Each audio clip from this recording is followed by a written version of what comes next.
Attachment to the worldly things, যখন আমরা তীব্রভাবে এই জাগতিক বিষয়ে ওপর খুব করে মন দিই, তখন সেই জাগতিক বিষয় থেকে আনন্দটা পাবার চেষ্টা করি, ওইটা ভুল হয়ে যায়।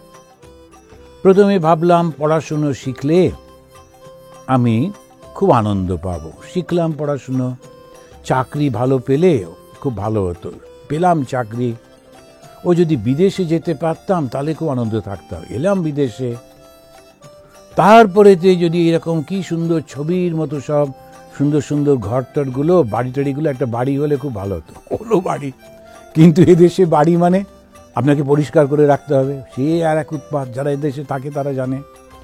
প্রচণ্ড পরিশ্রম করতে হয়, শনি রবিতে নেমে পড়তে হয়, তারপরে চতুর্দিক, কেননা লেবার ভীষণ কস্টলি, তা চতুর্দিক পরিষ্কার করে রাখো, তোমার বাড়ির চৌহদ্দির মধ্যে কেউ যদি পড়ে যায় তখন দায়ী তুমি, এগুলো ভীষণ সমস্যা। আপনার ওই বাড়ির সামনেটা যে প্যাসেজটা সবাই যাতায়াত করে, ওখানেই বরফটা আপনাকে পরিষ্কার করতে হবে, ওটা ঠিক ক্লিন করে রাখতে হবে। ঘাস বড় হয়ে গেলেই লোক চলে এলো, কি ব্যাপার তোমার এখানে এত ঘাস হয়ে গেছে, ঘাসের মধ্যে মশা হচ্ছে, হচ্ছে, প্রতিবেশীরা কমপ্লেন করছে, ঘাস কাটো।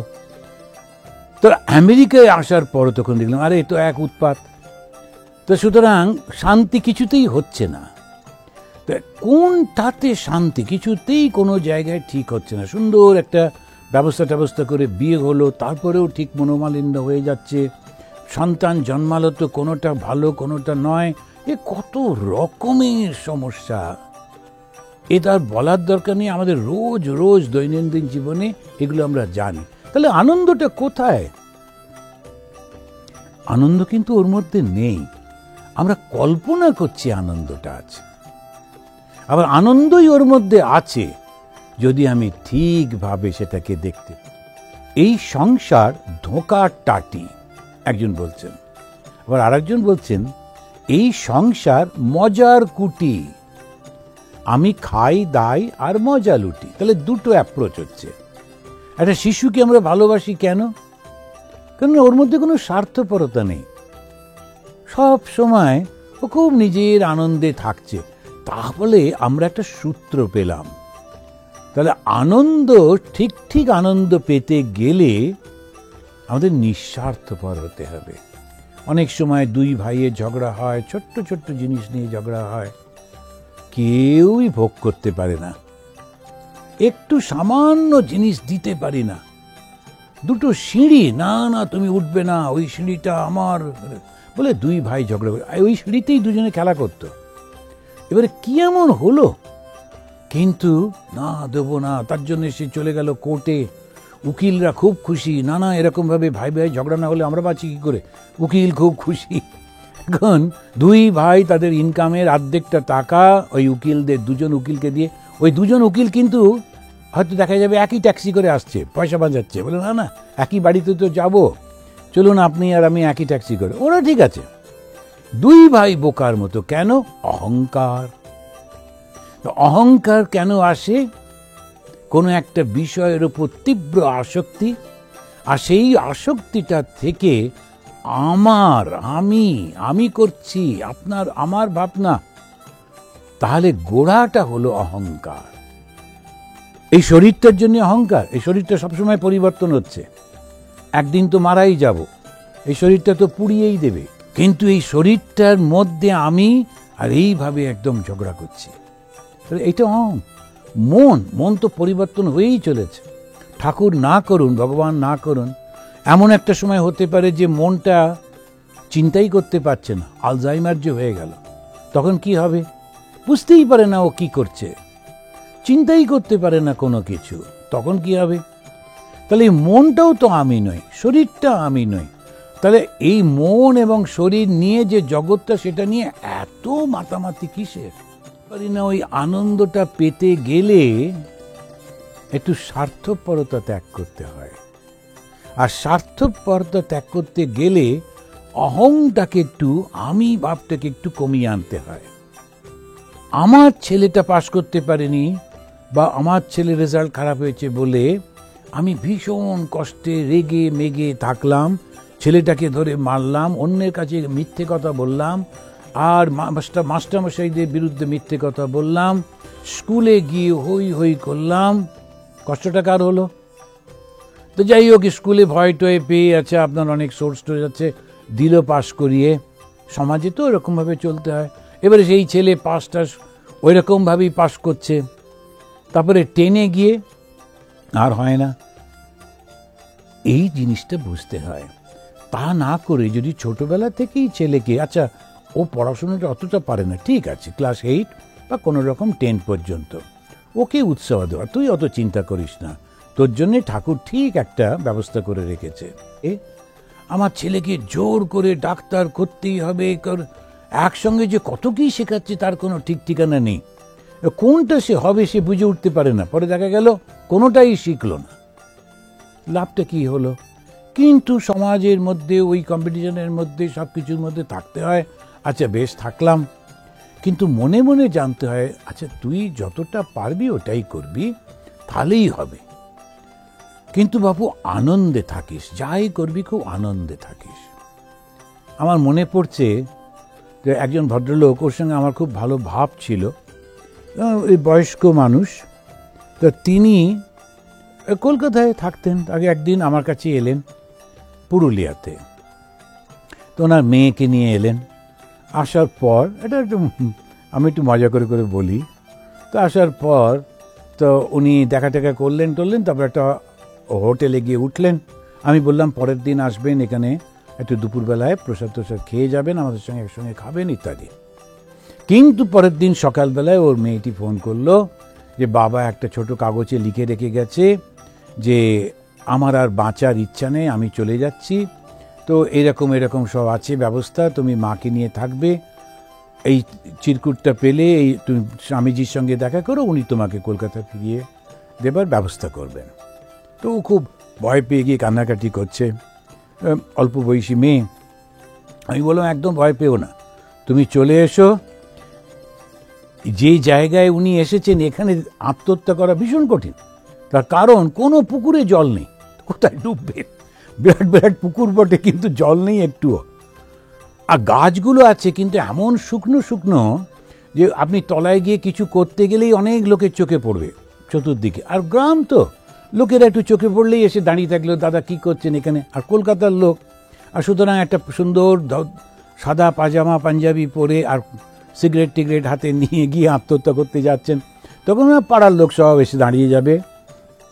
আর আত্মহত্যা করা খুব কঠিন। আর ট্রেন প্রায় আসতোই না, সারাদিনে একটা ট্রেন, তাও যে সঠিক টাইমে আসবে তাও না। তো আপনি কোথায় আত্মহত্যা করবেন? খুবই বাজে জায়গা আত্মহত্যা করার, কোনো চিন্তা করুন, আমি দেখছি। তারপরে থানাতে ফোন করলাম, করে বললাম যে ভাই একটু দেখুন তো। তো জানা ছিল পুলিশরা, ওরা তাড়াতাড়ি করে ওরা বললো হ্যাঁ একজন লোককে দেখছি পাইচারি করছে রেল লাইনে। তাই বললাম গিয়ে বলুন ট্রেন আসতে দেরি আছে, আচ্ছা চলুন আশ্রমে গিয়ে একটু খেয়ে দে, বিকেলবেলার দিকে আসা যাবে খন। ওকে নিয়ে এলো। আমি ওকে জিজ্ঞেস করলাম, আচ্ছা আপনার কিসের দুঃখ? না আমি বাঁচতে চাই না। বলুন আমিও তো বাঁচতে চাই না, জীবনটাই একটা উৎপেতে। এখন বলুন যে এখন টক করে গিয়ে মারা গেলেই তো সুবিধা হবে না, বুঝে শুনে করতে হবে তো। কিন্তু কথা হচ্ছে যে আপনি হঠাৎ আত্মহত্যা করতে যাচ্ছেন কেন? উনি বললেন আমার জুনিয়রকে প্রমোশন দিয়েছে, অথচ আমাকে করলো না। আমার আর 2 বছর 3 বছর চাকরি, আমাকে করলো না, আমি আর বাঁচতে চাই না। আমি বললাম বেশ বেশ, সে ঠিক আছে, ওটা আপনার ডিসিশন। কিন্তু কথাটা হচ্ছে আপনি ওই দিকে দেখুন, আমাদের গেটটার দিকে কয়েকজন রিক্সাওয়ালা দাঁড়িয়ে আছে, দারুণ রোদ্দুর, এত গরম, কিন্তু দেখছেন কিরকম ছোট ছোট রেডিও বাজাচ্ছে আর মহা আনন্দে বসে আছে রিক্সার উপর। সারা দিনে ইনকাম হচ্ছে নিয়ে যাওয়া নিয়ে আসাতে হয়তো 60 টাকা, কিন্তু কি আনন্দে আছে দেখুন। কিছুই নেই কিন্তু মহা আনন্দে আছে। ভগবান আপনাকে এত কিছু দিয়েছেন, সুন্দর বাড়ি, ছোট্ট সুন্দর সংসার, স্ত্রী পুত্র, এই সমস্ত নিয়ে কি না 2 বছরের জন্য ওই পজিশনটা নাই বা পেলেন, কি এসে গেল। This THIS shall also pass, এটা চলে যাবে। একটা দুঃখ এসছে চলে যাবে, একটা সুখ এসছে চলে যাবে।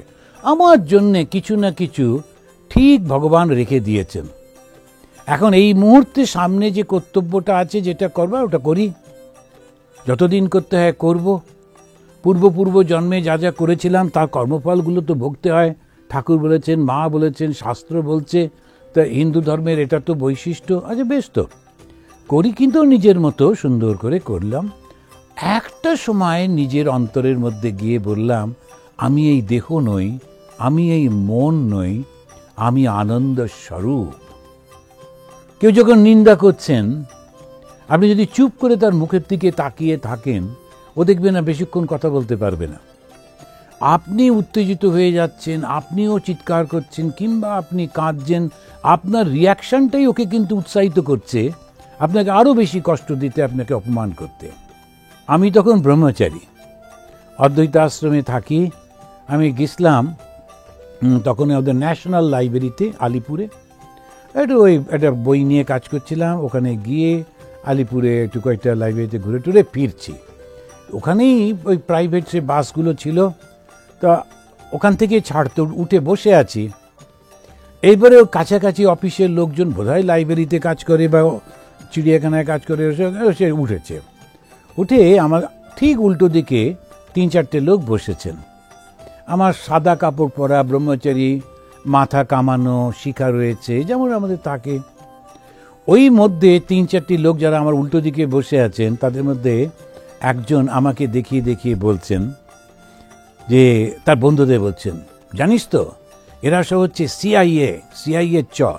আমিও জানি না সিআইএ কাকে বলে, যে বলছে ও জানে না, কিন্তু তখন এটা খুব চালু ছিল সিআইএ কথাগুলো। তখন আমি কিন্তু একটু রাগ হলো না। আমি ভাবছি লোকটা হঠাৎ আমাকে সিআইএ বলছে কেন। আচ্ছা, সিআইএ যদি হলামই, বা যদি সত্যি সত্যি সিআইএ চর হতাম, ও কি আমাকে এই ধরনের কথা বলতে পারতো না। ধরা যাক আমার একটা মোচ রয়েছে, মাথায় বড় বড় চুল রয়েছে, বুকে কতগুলো সেই কি বলে, সেই সোনার হার পরা রয়েছে, হাতে একটা বালা, এমনি করে বসে আছি। ও আমার বলতে পারত সিআইএ চর? বলতে পারতো না, তখন ভয় পেত। এখন কেন বলতে পারছে? কেননা ও জানে আমি ব্রহ্মচারী, আমি রিয়্যাক্ট করব না। তখন ওর একটু আনন্দ হচ্ছে আমাকে অপমান করে, কোথাও দুঃখ পায়, ঠিক মতো কাউকে, মানে ওর থেকে নিচে এরকম কাউকে বলতে পারেন, আচ্ছা যাকে যাক, দিস ইজ মাই সার্ভিস, ওকেই দিচ্ছি। ও আমাকে গালি দিয়ে নিন্দা করে যদি একটু আনন্দ পায়। বিচারটা আসায় একটা ভীষণ শান্ত হয়ে চুপ করে ওর মুখের দিকে তাকিয়ে থাকলাম। ও খানিকক্ষণ বলতে বলতে খুব অবাক হয়ে আমাকে দেখতে লাগলো, নিজেই চুপ করে গেল। আশেপাশের লোকেরা বলল, কি বোকার মতো কথা বলছিস, এরা রামকৃষ্ণ মিশনের সন্ন্যাসী। ক্ষমতাটা কার বেশি? তারই ক্ষমতাটা বেশি, যে ক্ষমতা থাকার সত্ত্বেও সেটা ব্যবহার করে না, সহ্য করে। আমার জীবনটা তো কবে শেষ হবে জানি না, তবে যে কদিন বেঁচে আছি আমি যেন আনন্দে থাকি আর আনন্দ দিতে পারি। তো সবসময় খুব পজিটিভ চিন্তার মধ্যে দিয়ে দেওয়া। যেখানেই মনে হবে যে এদের সঙ্গে মিশলে, কথা বললে সমস্যা, তখন এই দূর থেকেই নমস্কার করে একটু হেসে একটু আলাদা করে থাকা। নিজের একটা আনন্দময় জগৎ তৈরি করতে পারলেই কারো সাধ্য নেই ওইটাকে ভেঙে দেয়। আর যেই আপনি প্রার্থনা করছেন ঈশ্বরের কাছে, ঈশ্বরের শক্তি আপনার মধ্যে প্রবেশ করবে। কখনো কখনো কোনো প্রার্থনা পূরণ হয় না, আমি এটা চাই ওটা চাই, কিন্তু ভগবান দিচ্ছেন না। তার মানে এই নয় যে ভগবান আমাকে কৃপা করছেন না, ওটা খুব ভুল। হয়তো ওটা দিলে ক্ষতি হতো, সেই জন্যে দেননি, দিচ্ছেন না। বদলে একটা কিছু দেবেন যেটা অনেক বেশি উপকারে লাগবে। এই বুদ্ধিটা সবসময় মনে রাখতে হবে। কখনো নিরাশা, কখনো অবিশ্বাস যেন আমাদের মনের মধ্যে না আসে। এই মানুষের জীবনটা যেন আমরা ধন্য করে ফেলতে পারি। কতদিন বাঁচবো না বাঁচবো কোনো ঠিক নেই। এই অল্প সময়টুকুর মধ্যে আনন্দে থাকব শ্রীরামকৃষ্ণকে নিয়ে। শ্রীরামকৃষ্ণই আনন্দের স্বরূপ। আনন্দের মধ্যেই আমরা ফিরে যাব, কেননা আনন্দ থেকেই আমাদের সৃষ্টি।